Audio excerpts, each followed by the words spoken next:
Chapter 3 Letters. After dinner, Grandma and the girls sat down together and untied the bundle of letters. Grandma carefully unfolded the first letter and began to read the writing on the yellowed paper. September 15th, 1809.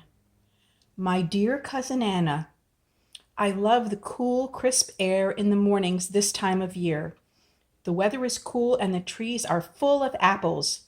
Soon we will pick them and I will string lots of apples to dry for the winter. It is hard work, but we will be glad to have them when the snow is on the ground. Today I visited Grandmother and Grandfather Watson and they are both well. Grandmother is busy stitching a lovely quilt for our newest cousin, Uncle Hutchinson's and Aunt Mary's daughter, Dorothy Watson. Dorothy is a beautiful, healthy baby. I saw her yesterday. It was fun playing with her. She laughs and smiles a lot. My brother Daniel improves his whittling each day. He works so seriously with his penknife. He made a likeness of a bird that is quite lovely. He also made a whistle for little Dorothy, but she is too young to use it yet. I taught Daniel to play your cat's cradle game that you taught me last summer. My chores are finished for today. I have milked the cows, helped Mother with mending, ironing, and spooling. We are combing and carding wool from our sheep for spinning this winter. I am anxious to visit with you again in the spring, dear cousin. It will be wonderful to see you, Uncle Edwin, Aunt Elizabeth, and your brothers. Write to me when you are able. Your cousin, Eliza Edmonds. Grandma unfolded the second letter and read from the ancient handwriting as the girls listened attentively. February 3rd, 1810. My dear Cousin Anna, the snow is falling still. Mother and I have been busy spinning wool from our sheep. By the end of this winter, we should have enough wool to begin weaving a blanket.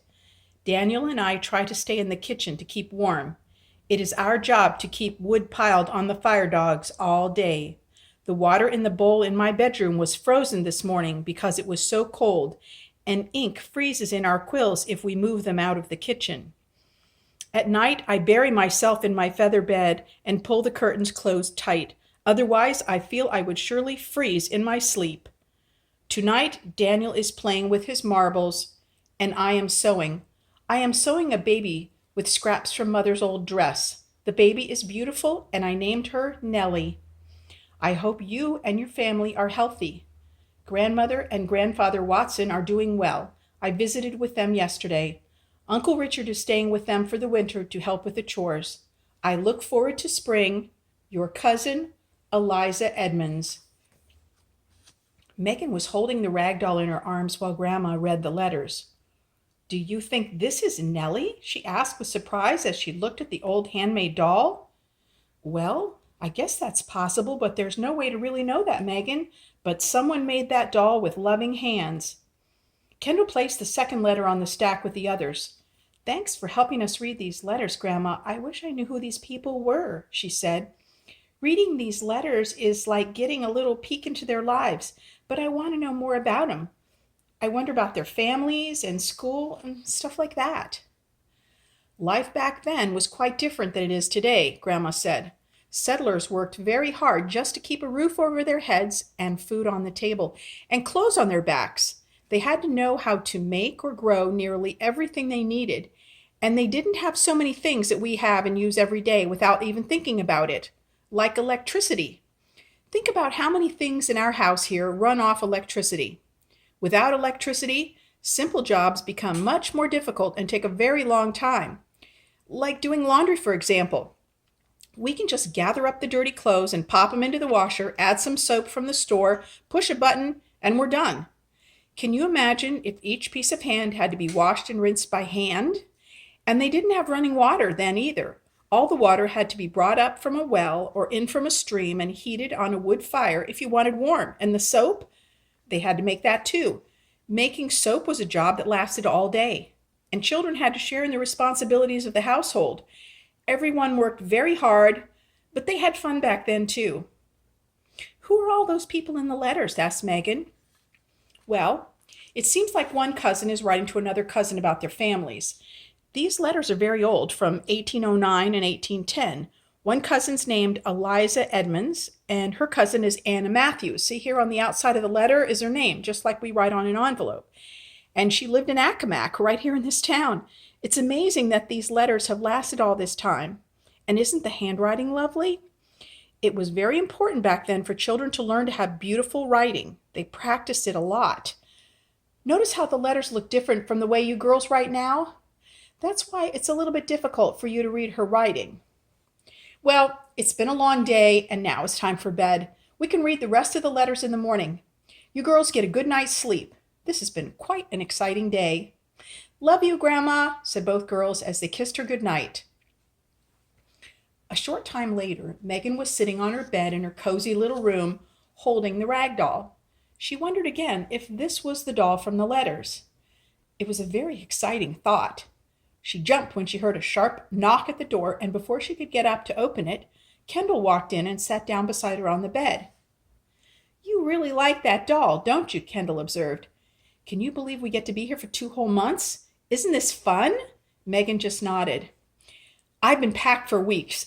I couldn't wait to leave home and come here, Kendall paused. You're so lucky. Me? Why am I so lucky? Asked Megan with surprise.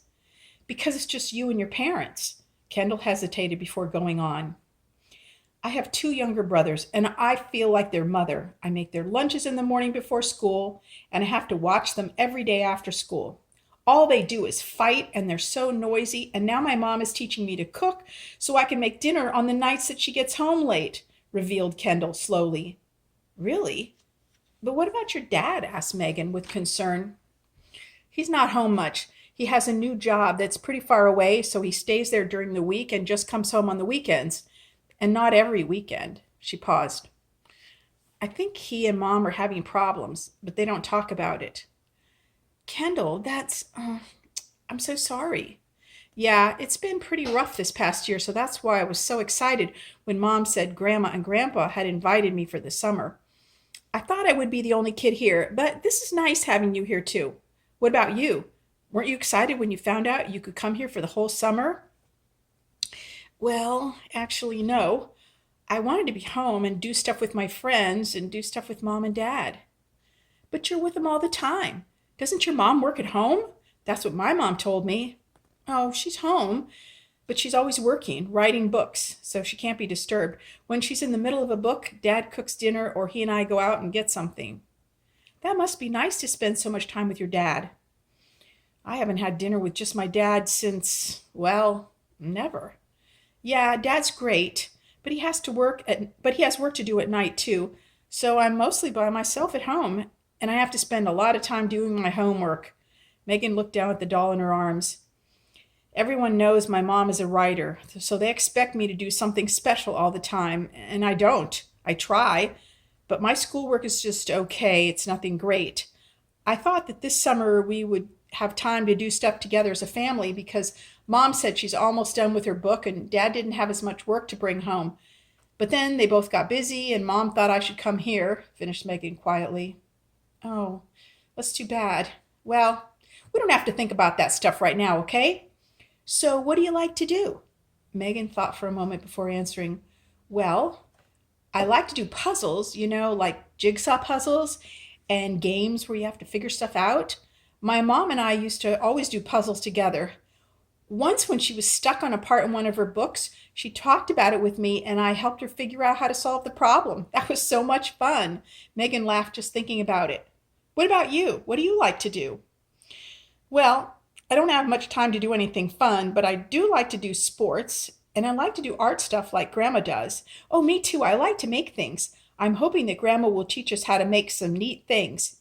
Yeah, that'd be great. She's so much fun, and so's Grandpa. I'm really glad I get to be here this summer, said Kendall. Yeah, me too, agreed Megan. I think this is going to be a fun summer after all.